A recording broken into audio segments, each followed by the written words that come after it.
اس وقت پوری دنیا ایک بہت ہی نازک موڑ پر کھڑی ہے، جہاں ہر روز عالمی سیاست کا نقشہ بدلتا ہوا نظر آتا ہے۔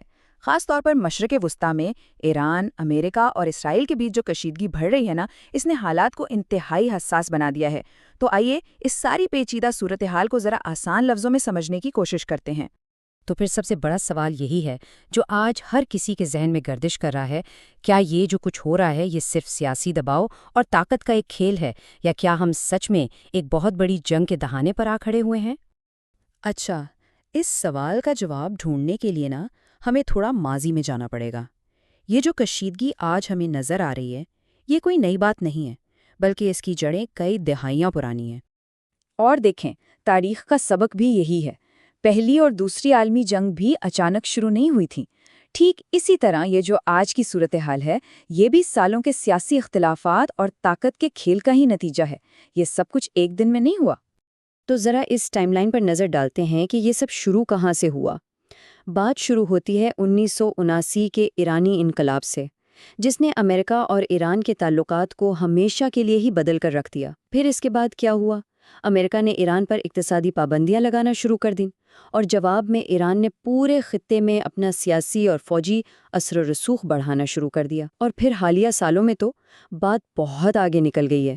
سیدھی فوجی کارروائیاں، میزائل حملے اور خفیہ آپریشنز، ان سب چیزوں نے اس کشیدگی کو ایک انتہائی خطرناک موڑ پر پہنچا دیا ہے۔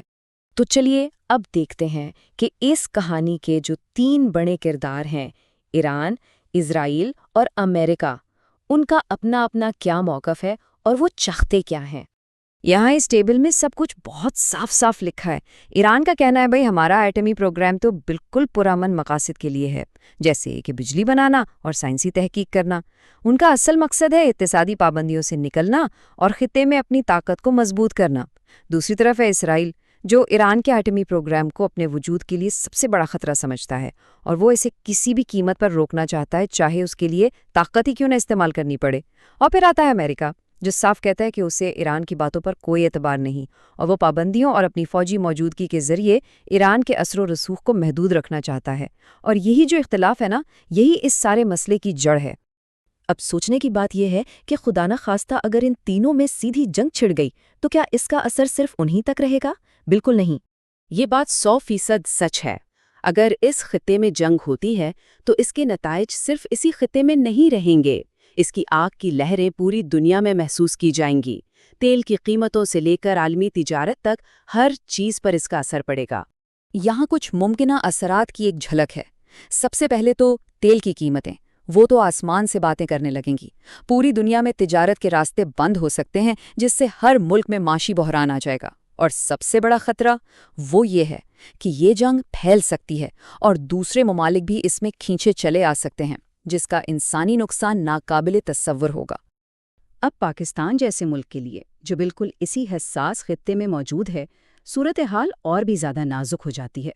ایسی کسی بھی بڑی جنگ کے نتیجے میں اپنے قومی مفادات اور علاقائی امن دونوں کو بچانے کے لیے ایک انتہائی محتاط اور متوازن سفارتی پالیسی کی ضرورت پڑے گی۔ تو اب ہم آ پہنچے ہیں سب سے بڑے سوال پر، آگے کیا ہے، جنگ کا راستہ یا پھر مذاکرات کی میز؟ اس وقت 2 بالکل مخالف قوتیں کام کر رہی ہیں۔ یہاں 2 بالکل مختلف راستے نظر آتے ہیں۔ ایک طرف تو تاریخ کا سبق ہے کہ اکثر چھوٹی سی چنگاری بھی بڑی بڑی جنگوں کی آگ بھڑکا دیتی ہے، یعنی صرف ایک فوجی جھڑپ بھی حالات کو قابو سے باہر کر سکتی ہے۔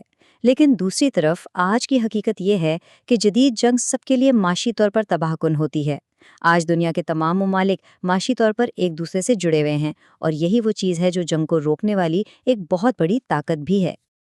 اور اس ساری صورتحال کو جو چیز سب سے زیادہ خطرناک بناتی ہے وہ یہ ہے کہ اس کھیل میں کم از کم 2 کھلاڑی، امریکہ اور اسرائیل، ایٹمی طاقتیں ہیں۔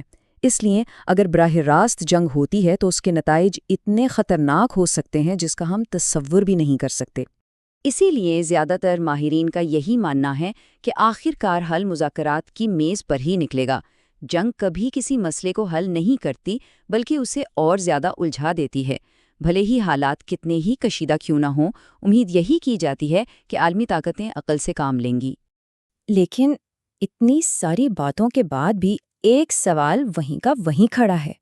اگر یہ تناؤ کم ہونے کے بجائے بڑھتا ہی چلا گیا اور کوئی ایک غلطی ہو گئی، کوئی ایک ایسا واقعہ پیش آ گیا جس میں حالات کو بے قابو کر دیا، تو پھر کیا ہوگا؟